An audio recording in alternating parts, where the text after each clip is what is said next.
حضرت عمر दिन को तख्त हुकूमत पे बैठते थे और उनका तख्त को सोने जबरजद का नहीं था, मस्जिद नबवी की चटाई थी और सारा दिन वहां बैठ के लोगों की बातें सुनते। और जब रात के अंधेरे गहरे होते उमर भेष बदल के मदीने की गलियों का गश्त करते। कहा तुम्हारे घर से धुआं निकल रहा है और बच्चे रो रहे हैं, उनको खाना क्यों नहीं देती? कहने लगी उमर की जान को रो रही। उमर के पांव तले से जमीन निकल गई। कहा क्या हुआ? कहा 3 दिन से हमारे यहाँ खाने के लिए कुछ नहीं है, रोजाना बच्चे रोते हैं और मैं हंडिया के अंदर पत्थर डाल करके नीचे से आग डालती रहती हूँ कि बच्चे इंतजार कर करके सो जाएंगे, कम वक्त सो भी नहीं रहे और वो पत्थर पकेंगे भी क्या, और मैं उमर की जान को रो रही हूँ।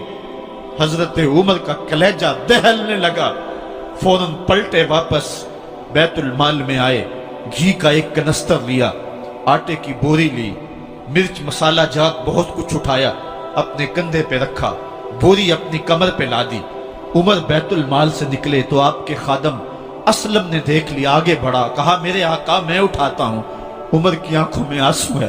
कहा असलम कयामत के दिन मेरा बोझ उठा लोगे? कहा कयामत के दिन तो अपना अपना बोझ उठाना पड़ेगा। कहा उमर को आज अपना ही उठाने दो।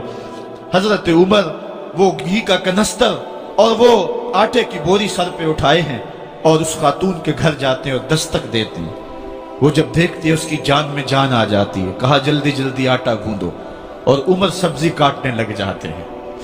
हजरत उमर रदी अल्लाह ताला अन्हो सब्जी तैयार कर देते, उधर आटा गूंद जाता है और फिर ऊपर चूल्हा रखा जाता है, चूल्हे के अंदर आग रखी जाती है, वो खाना पकाने लगती है, आग बुझती है।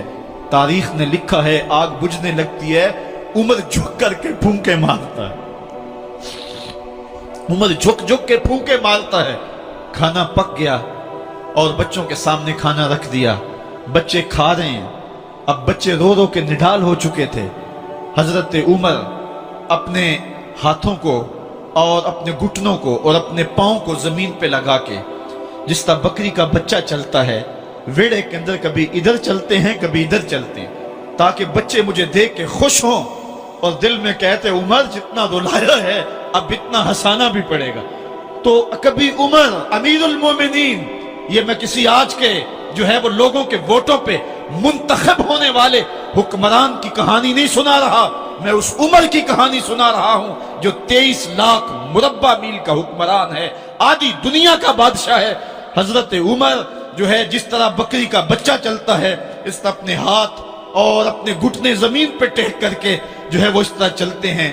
बच्चे उमर को देख के मुस्कुराते हैं। जब बच्चे मुस्कुराने लगे तो हजरत उमर ने उस खातून से कहा बुढ़िया उमर को माफ कर दे। उसने कहा तू इतनी हमदर्दी क्यों करता है? कहा उमर बेचारा बड़ा फंसा हुआ है, फिक्र है उसको यरमूक को, फुस्तात हुलवान की, जब फतह है मिस्र तो तैयारी है ईरान की, आते जाते वफद से मुलाकात भी करता होगा और शब को मालूम हालात भी करता होगा, कांटों में उलझी हुई बेचारे की जान है, नींद उसको भी आती है आखिर वो इंसान है, मेरी बहन उमर को माफ कर दे। उसने कहा ना ना उमर की बात मेरे सामने न कर, कयामत का दिन होगा, उमर का गिरेबान होगा और मेरा हाथ होगा। जब उसने ये बात कही तो उमर बर्दाश्त न कर सके, बच्चों की तरह बिलक बिलक कर रोने लगे। कहा वो बदनसीब उमर तेरे सामने है, आज ही कहला जो कहना है, कयामत के दिन मुझे माफ रखना। उसने कहा तू उमर है? कहा बदनसीब उमर तेरे सामने खड़ा हूं। मेरे उमर कहते हैं अगर दजला के किनारे एक बकरी का बच्चा भी प्यासा मर गया उसका हिसाब भी उमर से लिया जाएगा। हजरत उमर निकले यरूशलेम में, एक ऊंट है एक गुलाम है, कभी वो सवार होता है कभी आप बारी मुकर्रर की है। जब करीब पहुंचे यरूशलेम के तो उमर की बारी नकेल पकड़ने की और गुलाम की बारी ऊपर सवार होने की आ गई। गुलाम ने कहा आका मैं मर्जी से अपनी बारी छोड़ता हूं, आप आ जाएं, दुश्मनों के मफतूहा इलाके में आ रहे हैं, ताजा ताजा इलाका फतह हुआ है, इस्लाम की शान और शौकत जाहिर हो। उमर ने कहा इस्लाम की शान और शौकत ऐसे जाहिर नहीं होती है, अपनी बारी पे तुम बैठोगे, अपनी बारी पे मैं बैठूंगा। लोग मुंतजर खड़े हैं, दूर से जब देखा कहा इसकी हैबत से कांपते थे हम, ये तो कोई हबशी लगता है, रंग काला है, होंठ मोटे हैं, इससे तो ज्यादा हसीन इसका गुलाम है जो आगे आगे चल रहा है। حضرت ابو عبیدہ نے کہا دھوکہ کھا رہے ہو، ہمارا آقا وہ نہیں ہے جو اونٹنی کے اوپر سوار ہے، ہمارا آقا وہ ہے جو لگام تھامے آگے آگے چل رہا ہے۔ حضرت عمر رضی اللہ تعالیٰ عنہ کو آگے بڑھ کے جابیہ کے مقام پہ حضرت ابو عبیدہ بن جراح نے استقبال کیا، تو حضرت عمر آگے بڑھے اور انہوں نے آگے بڑھ کر کے حضرت ابو عبیدہ کے دونوں کندھوں پہ ہاتھ رکھا، اور سنو حضرت عمر نے کیا کہا لا الہ الا اللہ انا کنا اذل قوم فاعزنا اللہ بالاسلام، کہا کہ لا الہ الا اللہ، اے ابو عبیدہ بن جراح، ہم ایک ذلیل قوم تھے اور اللہ نے ہمیں اسلام کی وجہ سے عزت عطا کی ہے، اور میں تمہیں ایک تاریخ ساز بات کہنے لگا ہوں، اور وہ یہ ہے کہ جب تک ہم اس عزت والے اسلام کے دامن کو تھامے رہیں گے ہماری عزت قائم رہے گی، اور جب اسلام کے علاوہ کسی اور جگہ سے عزت ڈھونڈیں گے تو رسوا کر کے رکھ دیے جائیں گے۔ یہ ہے وہ خلاصہ جو حضرت عمر نے امتوں کے عروج و زوال کا بیان کیا ہے۔ اس امت کو جو خیرات ملی ہے تخت و تاج کی، وہ پینٹاگون سے نہیں ملی، وہ واشنگٹن سے نہیں ملی، وہ وائٹ ہاؤس سے نہیں ملی، وہ محمد عربی کے جوڑوں کا صدقہ ملی ہے۔ اس لیے جب ہم نے اسلام سے انحراف کیا، پاکستان حاصل کیا گیا تھا، پاکستان کا مطلب کیا؟ لا الہ الا اللہ، ہم نے اس نعرے کو چھوڑ دیا ہوا ہے، ہم نے انحراف کر دیا ہے۔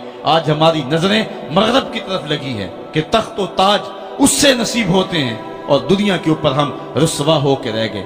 ہماری پستی، ہماری زبوحالی، ہماری ذلت کا سبب یہ ہے کہ جس جگہ سے ہمیں عزت ملی تھی ہم نے وہ مرکز ہی چھوڑ دیا ہے۔ اس مرکز حیات کو، اس مرکز زندگی کو، اس مرکز عزت کو ہم نے چھوڑ دیا ہے، اور دنیا کے اوپر ہم رسوا ہو رہے ہیں۔